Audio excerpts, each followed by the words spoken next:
Good evening, everyone. Hope everyone's doing well. Well, as you can see, we have a semi-interesting bag here. One of those old early canvas bank bags. And let's see what we have going on in here that we can talk about this evening. And go ahead and pull out a handful. Just by the very sound, you guys can probably have an idea of what we have in there. We have what appears to be a bunch of pennies, specifically wheat cents, enclosed in there. Hundreds and hundreds of wheat cents in this bag to treasure hunt. And I'm not really going to be going into the treasure hunt part of it. We're going to be taking a look at the pros and cons to buying bulk wheat cents. But first, let's talk about wheat cents and what they mean to history. They are the design of Abraham Lincoln on the obverse of the coin is very much alive and well today. In fact, since its inception in 1909, the newest game changer in town that took over the Indian head cents has been nothing short of astounding when it comes to popularity and just the overall fun factor. And some would say that collecting coins is a very broad hobby. It's got very broad appeals. You could go in many different directions. But one thing that most people gravitate towards is the Lincoln penny, and in general, what it has to offer. There are a lot of positives when it comes to purchasing bulk bags of these things, and so very few cons. But do the cons completely outweigh the pros to where you might have to think twice about buying them? So we're going to explore first all of the pros when it comes to searching and purchasing wheat cents by the bag. Now, these are most widely available at the dealer. You go to any dealer, dealers have been stockpiling this stuff for years, and these are mostly assembled by folks coming in, selling coins. They'll take the 20, 30 wheat cents that they purchase out of a customer's stash that they bring in, and then they'll accumulate bags such as this. One very good positive that comes out of this whole thing is the overall cost factor. The cost factor can be both, and I would say it's a pro, but it could also be a con, and I'll elaborate further here in a few moments. But the pro in all of this, if you buy it right, these can be a huge bargain when it comes to coin collecting. Traditionally, myself, I pay anywhere from 3 to 4 cents from a dealer. That's the big pro. These are so inexpensive, and you could turn them over just as fast and make the same amount of money, 3 to 4 cents.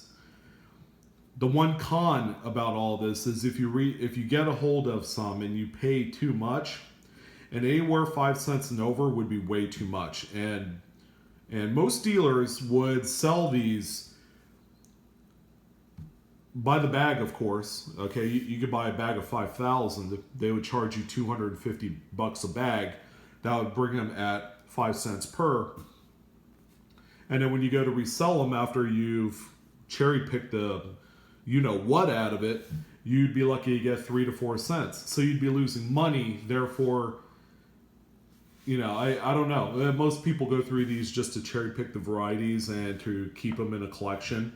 Some people actually go through these to try and make money, pulling out key dates. There's another con for you.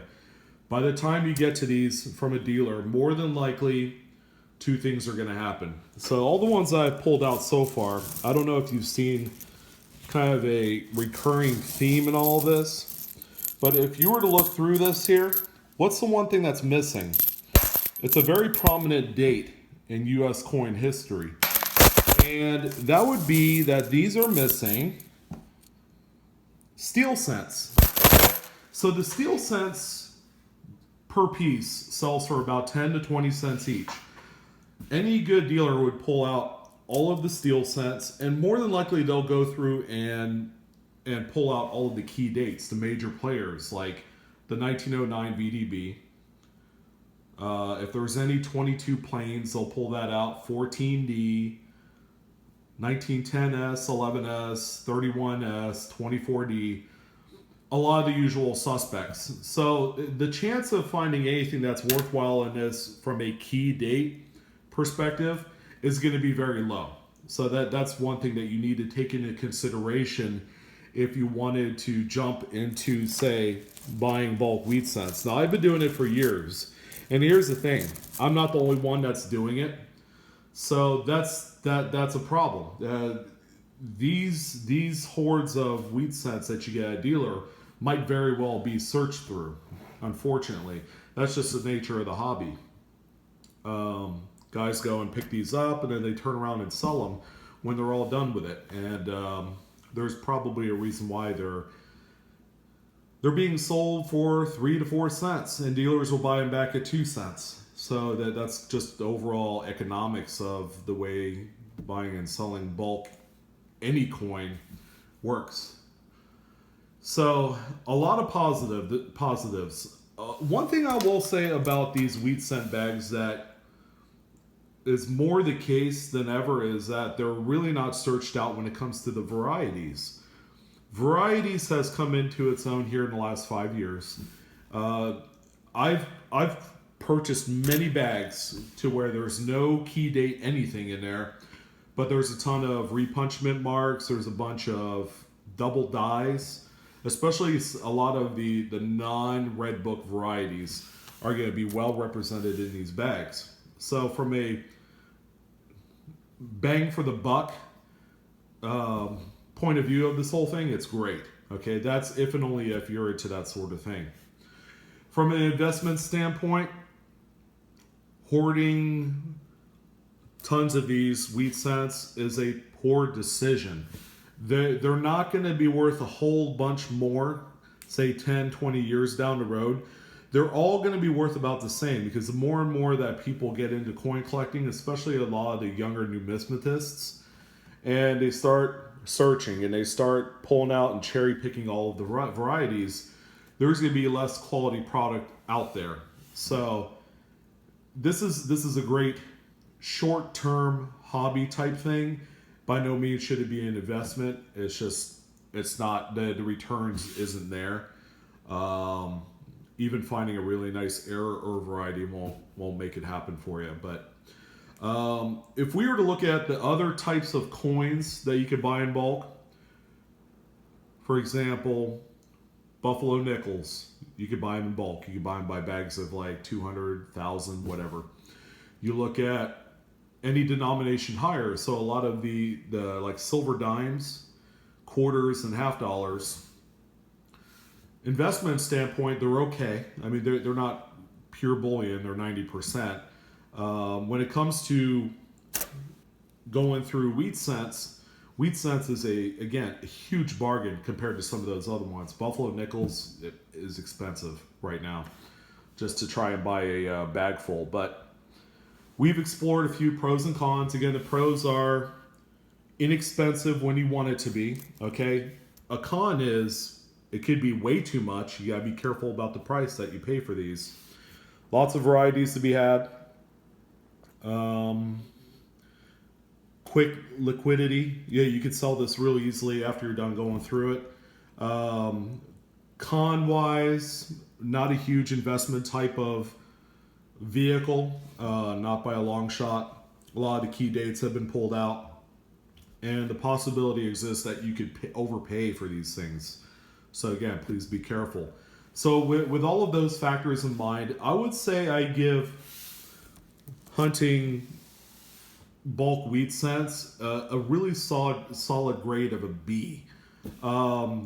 It's not an A only because, it's just the returns isn't as robust as it used to be. If we're talking 15, 20 years ago, it would probably score an A. But the longer and longer we go, and the more the newer collectors come into the market, it's going to make all the good stuff harder and tougher to find.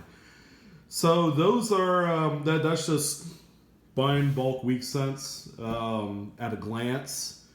Again, weighing in the positives and negatives. I hope this has been a somewhat entertaining, if not educational video, especially for the younger coin crowd who's looking to expand into other different types of bulk searching rather than just going to the bank and buying rolls and stuff. So again, thanks for watching, and I appreciate it and look forward to more videos from Blue Ridge Silverhound, and I'll catch you later. Signing off.